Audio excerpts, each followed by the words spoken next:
دلی کے نخلی بادشاہ سے پوچھنا چاہتے ہیں، بتاؤ یہ کیا ہو رہا ہے؟ وہ اتر پردیش کے ان سے پوچھنا چاہ رہے ہیں، مہاراج سے، جو اپنے آپ کو مہاراج بولتے ہیں، یہ کیا ہو رہا ہے؟ انہوں نے کہا تھا کہ گولی کا جواب گولی سے دیں گے۔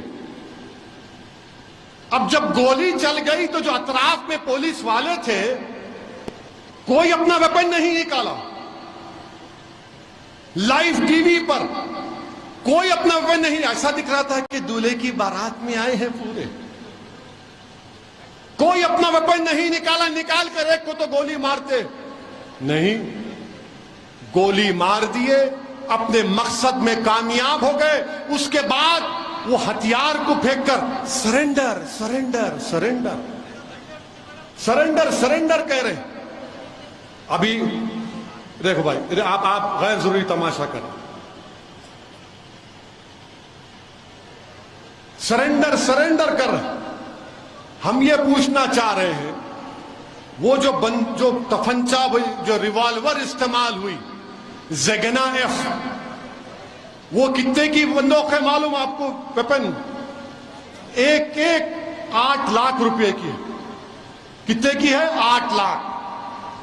2 ہو گئے تو 16 لاکھ۔ اچھا، 16 لاکھ میں ان کے گھر کو میڈیا کے لوگ گئے، ایک تو بیچارے جھوپڑی میں رہتی ہے اس کی اماں، ایک تو ایک کمرے میں رہتی ہے۔ اب ان کے لیے حرام کی دولت کہاں سے آئی؟ پھر یہ 16 لاکھ کی ویپن کہاں سے آیا؟ یہ گولیاں کہاں سے آئیں؟ میں پریس کانفرنس کر کے 12 گھنٹے میں بولا تھا کہ یہ کام کرنے والے پروفیشنل ہیں۔ جس طریقے سے مار رہے تھے، اگر کوئی ریوالور چلانا جانتا ہے تو وہ بتائے گا کہ جس ہاتھ کا ان کا پوزیشن تھا، جن کا ان کا جسم کا وزن تھا، جب گردن جھکا کر مار رہے تھے، وہ بتا رہا ہے کہ وہ پروفیشنل ہے۔ میں نے کہا تھا اس بات کو، اور 2 دن پہلے ہندوستان ٹائمز کے اخبار میں ایک رپورٹ آئی کہ ایک پولیس کے آئی جی ہیں وجے شنکر سنگھ نے کہا کہ ان کو کم سے کم 1 مہینے کی ٹریننگ دی گئی تھی۔ 1 مہینے کی ٹریننگ دی گئی۔ اسی رپورٹ میں کہا گیا کہ ATS کے آفیسر نے کہا کہ انہوں نے ان دونوں کو مارنے سے پہلے کم سے کم 500 راؤنڈ کی ٹریننگ لیے۔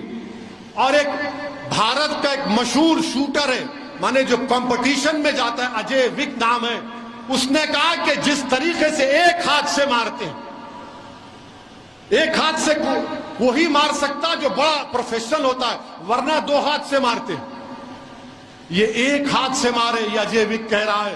تو اس سے معلوم ہوا کہ ان کو پریکٹس دی گئی۔ اس سے معلوم ہوا کہ یہ تینوں مارنے والے گوڈسے کی ناجائز اولاد ہیں، کیونکہ گوڈسے نے بھی گاندھی کو مارا تھا گولی سے، تو یہ گوڈسے کے جانشین ہیں۔ اور مجھے کہنے کی اجازت دیجئے کہ یہ گوڈسے کے لطفے سے پیدا ہوئے ہیں، یہ پورے کے پورے گوڈسے کے لطفے سے پیدا ہوئے۔ یہ 3 لوگ ٹیرر سیل کا حصہ ہیں۔ میں آپ کو بتا رہا ہوں، مجھے شک ہے کہ ہمارے ملک میں ایسے لوگ ہیں، کتنے ہیں نہیں معلوم، جن کو ٹریننگ دی گئی ہے، جن کو ہتھیار دیا گیا ہے، اور جن کو کہا گیا کہ بیٹے گوڈسے کا خواب پورا کرنا ہے تم کو۔